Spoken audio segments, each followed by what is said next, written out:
falso. Es la batalla inconclusa la que genera que yo esté gritando lo mismo que gritaba mi bisabuelo, mi abuelo y mi viejo, y que seguramente son las mismas consignas que van a gritar mis hijos y mis nietos. Pero no es un capricho circular, no es un tema así casi místico. No. Es una batalla inconclusa, de avances, de retrocesos, de revoluciones, de contrarrevoluciones, de reformas, de contrarreformas. Por lo tanto, lo que nos pasa es eso, pero acá nadie ganó y nadie perdió.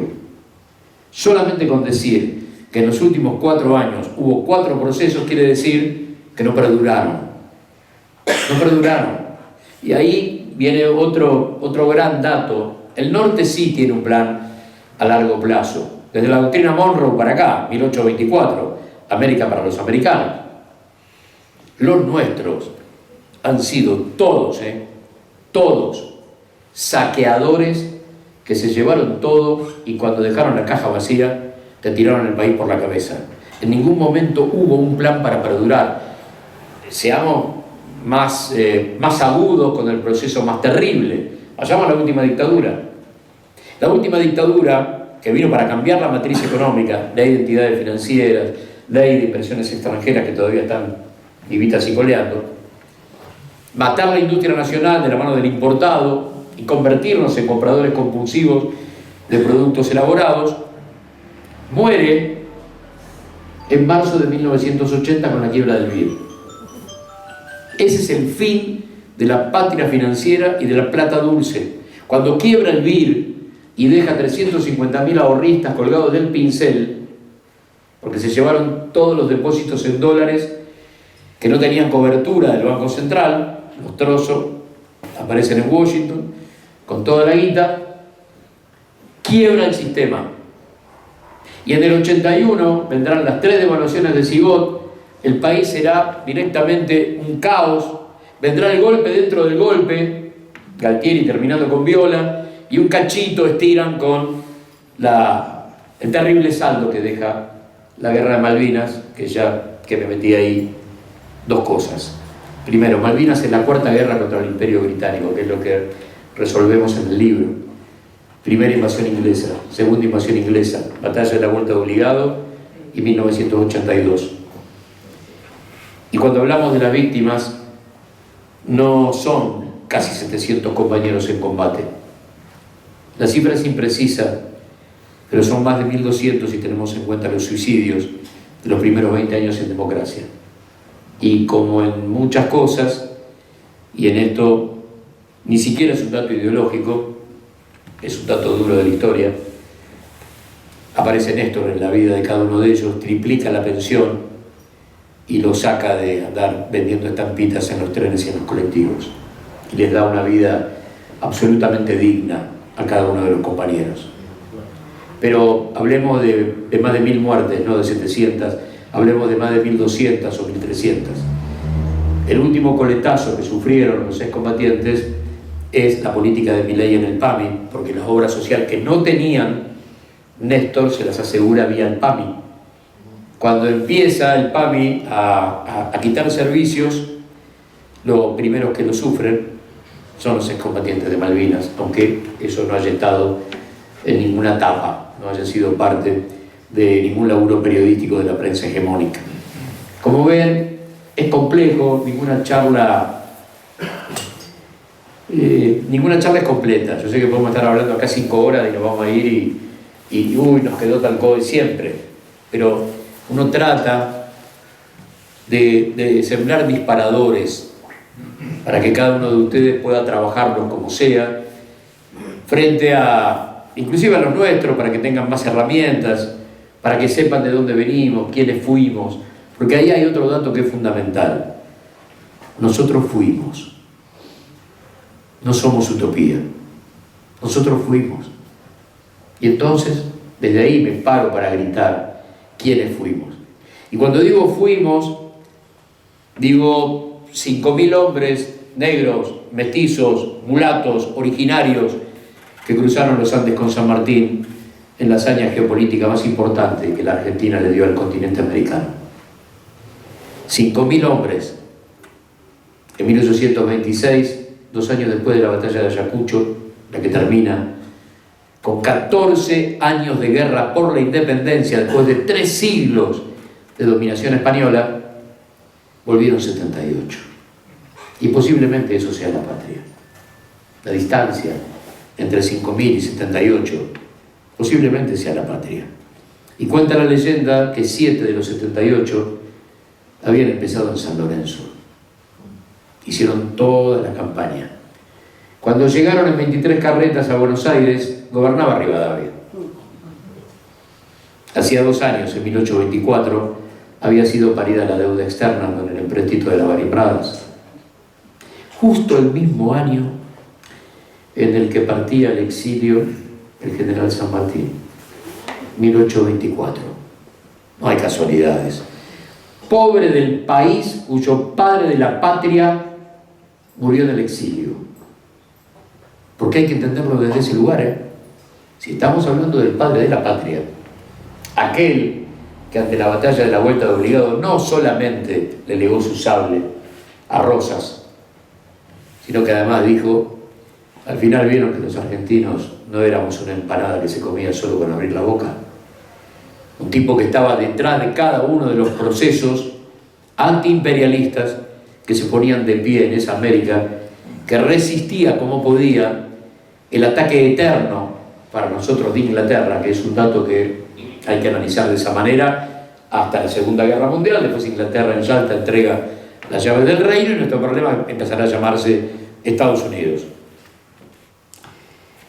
Pero hasta ese momento, este lugar fue una colonia inglesa extraoficial. Y el Pacto Roca-Runciman de 1933, de alguna manera lo rubrica, ¿no?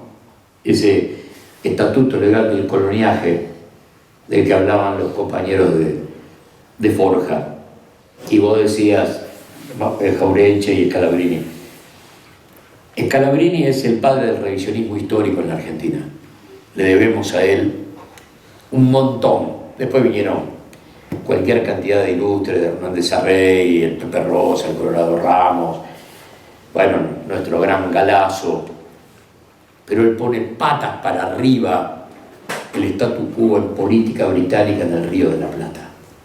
Toda la historia que nos enseñaron es falsa, son falsas las perspectivas económicas que nos prometen, son falsos los destinos políticos que nos tratan de convencer. Bueno, y pone patas para arriba, sobre todo analizando el tema ferroviario, cómo los ingleses arman la telaraña de acero desde los puntos de producción hasta el puerto, siendo ellos prácticamente los compradores del 100% de cereales y carnes. Mirá qué boludos que eran. Armaron todo un sistema ferroviario que no, bajo ningún punto de vista, tenía que ver con el 8º país en superficie de la Tierra. No unía de norte a sur ni de este a oeste a su gente, pero sí a sus vacas y a sus cereales.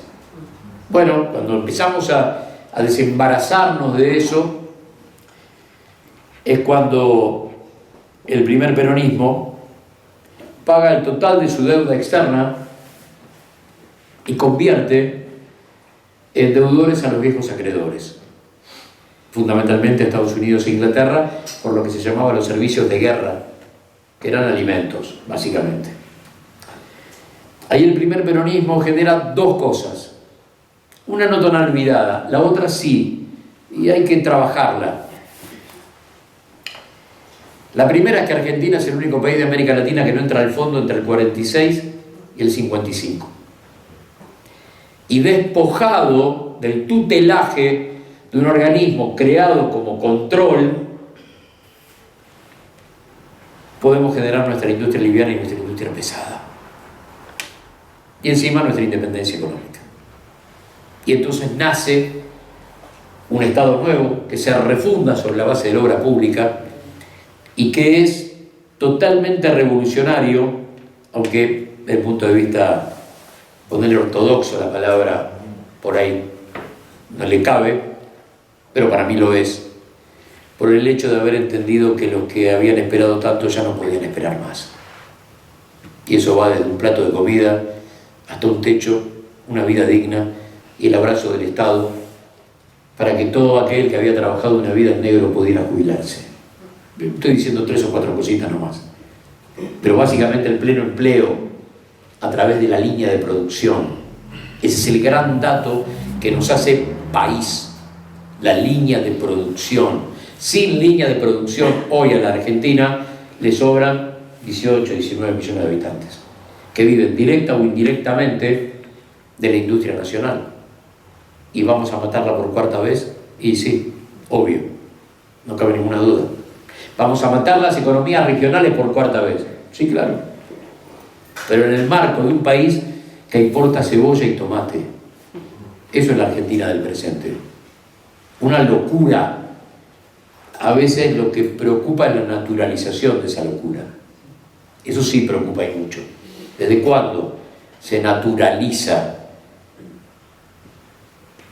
que la Argentina importa alimentos? Este lugar del mundo importa alimentos. ¿Es cierto eso? Si me decís, bueno, importamos un submarino nuclear, ponele. Pero tomate y cebolla. ¿Es cierto? Cerdo. Importamos cerdo. Carnes congeladas. Bueno, es una locura. Por lo tanto, todo eso hay que decirle basta. Yo siempre recomiendo la publicidad de La Silla, ¿no? Hecha por Berson Mastaller, una consultora norteamericana, que fueron los guionistas de Videla y de Martínez de Hoz entre el 76 y el 80, que va desde la publicidad de La Silla hasta Somos Derechos Humanos en 1979. Por supuesto, pasando por toda la publicidad del Mundial 78, pero fundamentalmente trabajó el hecho de cómo enfrentar a la campaña anti-argentina, que no era otra cosa que la verdad que venía desde Europa, desde sus partidos políticos hasta nuestros exiliados, contando qué era lo que pasaba en nuestro país. Y hay algunas cosas que son fundamentales de ese tiempo que está bueno recordar. Ustedes habrán visto 1000 veces este video donde Alconada Aramburu, una madre de Plaza de Mayo de La Plata, dice: ayúdennos, son nuestra última esperanza. Eso es 1 de junio de 1978. Es el día que comienza el Mundial. Y entonces ese día, que era jueves, los tipos dejan prácticamente libre de canas la plaza. Y un equipo de la televisión holandesa, por primera vez, capta las voces de las madres. El videíto que ustedes ven editado es chiquito, dura 7 u 8 minutos y es conmovedor, porque vos tenés ahí un grupo de mujeres que está loca por hablar, desesperada por hablar. Es la primera vez, y es la primera vez que sus voces van a cruzar el Atlántico y van a llegar a Europa. Y a partir de ese momento, nada fue igual. Nada fue igual, sobre todo en función de cómo las democracias europeas nos veían, y sobre todo porque un año después cae la Comisión Interamericana de Derechos Humanos, ese gobierno tan raro para la historia política de los Estados Unidos, que fue el de Jimmy Carter, y empieza un poco la batalla final frente a la locura que había significado el terrorismo de Estado como primera medida económica. Estando en el lugar en el que estamos, dos cosas. Lo primero, yo no sé si fueron 5, 6, 7, 8 o 10 tipos los que estaban alrededor de una mesa y decidieron que a partir de ahora iba a hablarse en la Argentina de desaparecidos. Porque alguien lo tuvo que decidir. Alguien lo tuvo que decidir. Se sentaron en una mesa, planificaron cómo iba a ser la represión, tomaron gran parte de ese catálogo del decreto Niebla y Noche del nazismo. Esto se hace en la oscuridad de la noche, en la medida de lo posible. Arrancamos a la gente de esos lugares, campos de concentración, y lo que agregamos nosotros, repleto de doctrina francesa, es la desaparición. Monique Rubin, una periodista francesa que llegó acá en los 90, y le hizo un reportaje muy extenso a Arguindegui y a Díaz Besone, que yo creo que estaban absolutamente convencidos de que como era una francesa, era una aliada, una socia. Y uno escucha en ese reportaje, que está se meten en las redes y lo encuentran muy fácilmente. Cosas muy locas, muy locas. La más loca es de Arguindegui diciendo: cometimos un error. Los franceses desaparecían gente muy lejos de París y nosotros lo hacíamos muy cerca de una madre, de un padre, de un hermano, de un compañero. Ese fue el error, hacerlo cerca de su gente. Y lo otro que siempre contamos, la primera vez que fui al Olimpo, charlando con los compañeros que manejan su archivo, ¿no? Fichas que tienen un poco la historia de vida de cada uno de los que pasó por ese centro, que no solo fue de detención, sino que fue de exterminio también. Te cuentan la historia del loco Ruggiero, o el loco Serenata, o Juan Carlos, hincha fanático de Vélez. Cuenta la leyenda que era sobrino del León de Wembley. Compañero de los compañeros, esa mano en el hombro en el momento en que la muerte está a 1 metro de distancia. Hasta que una noche llega uno de sus verdugos, le muestra una bala 9 milímetros y le dice: con esta bala te voy a matar mañana. Y el loco le dice: está bien, era esperable, pero antes no me pueden llevar a ver a Vélez. En ese momento se produce un silencio. Y yo, como tantos, preguntamos: ¿y lo llevaron a ver a Vélez? Los compañeros se miran, se ríen, y vos te das cuenta inmediatamente de la estupidez que dijiste, ¿no? No, pero no, está bien, quédate tranquilo. Los nuestros siempre preguntan si lo llevaron, porque nosotros somos eso. Nosotros lo hubiéramos llevado. Ellos son la bala de 9 milímetros. Pero no está mal preguntar si lo llevaron, porque somos eso.